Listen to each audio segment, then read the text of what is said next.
there. This is the Back to Basics channel, and I am your Substitute Friday vlogger, Maggie Price. I actually had this thought that I was going to do this video right after the two kick-butt Zumba classes I just did back to back, but honestly, when I got home, I was so completely fried from them. I was drenched with sweat from head to toe. My clothes were sopping wet, and my hair looked even wetter than it looks right now, so I jumped right in the shower, had to do that.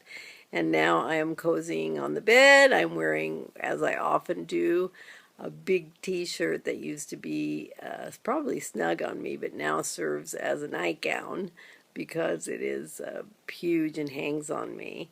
And am formulating this video. Now, I hope I'm just not so fried that I can't even put two sentences together. If so, I may just give up the ghost and try again tomorrow.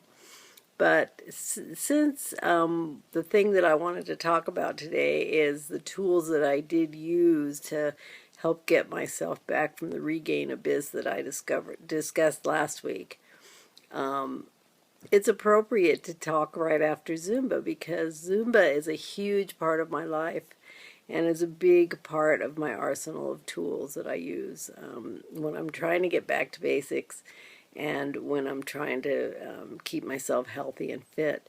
Now that, I have to admit that I am lucky in that my fitness habit, once I embraced it as part of the journey, I have found it very easy to keep this habit. And honestly, I don't think, for example, I don't think I have missed a single Zumba class this whole past year. I just go. I love it. And I think one of the things that I recommend is to find something that you do love.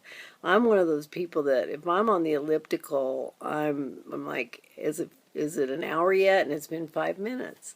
So having found that I love to dance at Zumba, I'm not a dancer, people, so it's not necessary that you be able to be a good dancer. It's just, you just need to love music, I think, and just go with it. Follow the teacher, do your own thing, and put your energy into it, your full energy. And as the time has gone past and I lost the weight and was able to be more active, it's just been the ideal exercise for me. And I now do about 12 classes a week.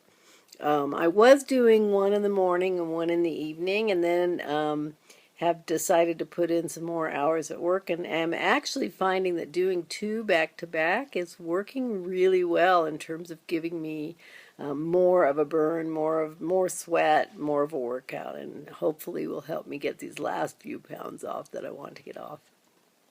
So fitness, finding something that you love to do and committing to it and just going out and doing it is one of the things that has helped me all along. I won't say that it's one of the tools I use to get back from the regain situation, because it is something that luckily for me I have managed to maintain since my surgery. My surgery, by the way, was on May 9th, 2011. It was the vertical sleeve gastrectomy.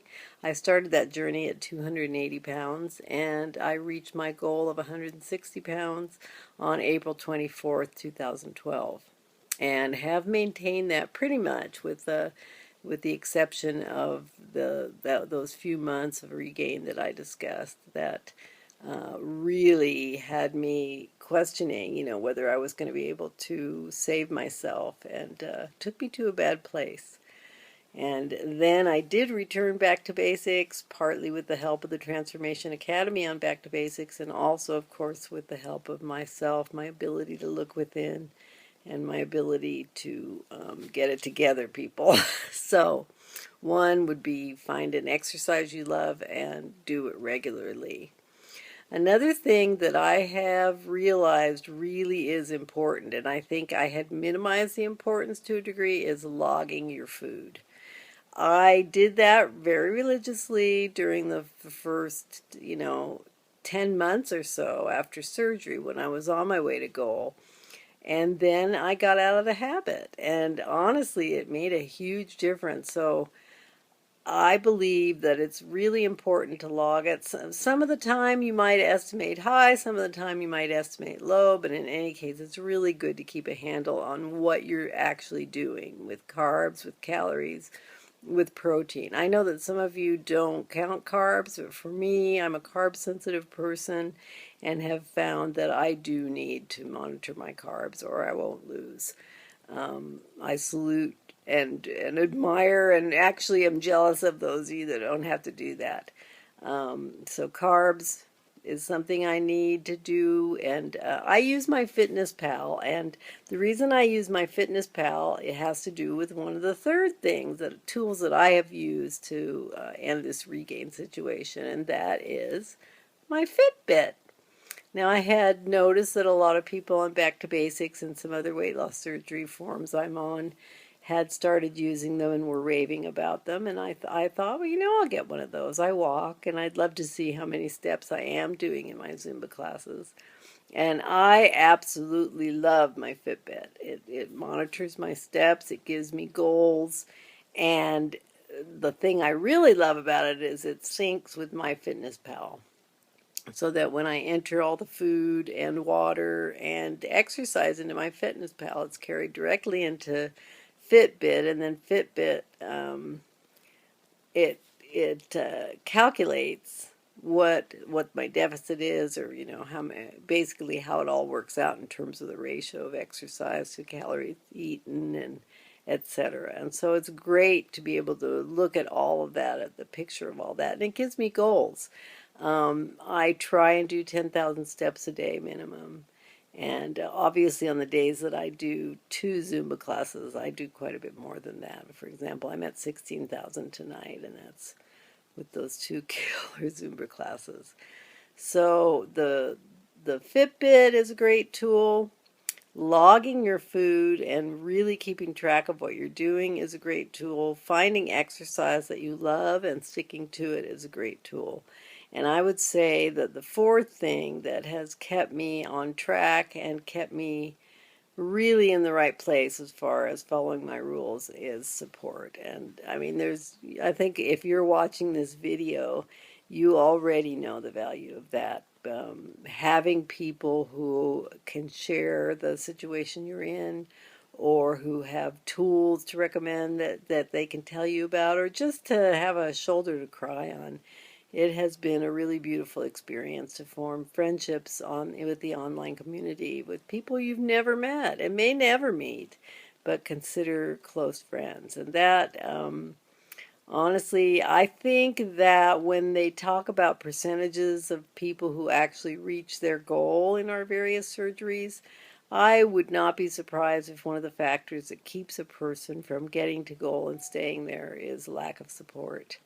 And if anybody out there is watching this and is just about to embark on their journey or has questions, I mean, I'm telling you, reach out to people, get yourself on some support groups. I mean, online or live is great, but I haven't gotten that much value from the one that meets once a month from my doctor's office. I find that I am so much more educated and so much more supported than most of those people that I'm bored in those meetings. And we have just got a wealth of information and a wealth of hearts out there to help you guys and to help me. So what I'm saying is that you are part of my arsenal of tools. So those are the main things. Now, I also feel that you need to do some emotional work and identify perhaps what your triggers are, what your emotional triggers are, when you eat, why you eat. That's going to be an ongoing process for our lives, I believe. And I think, there's reasons why we ended up morbidly obese and needed weight loss surgery or chose to have weight loss surgery. And we've got to get to the bottom of some of that, or, it's going to be tricky.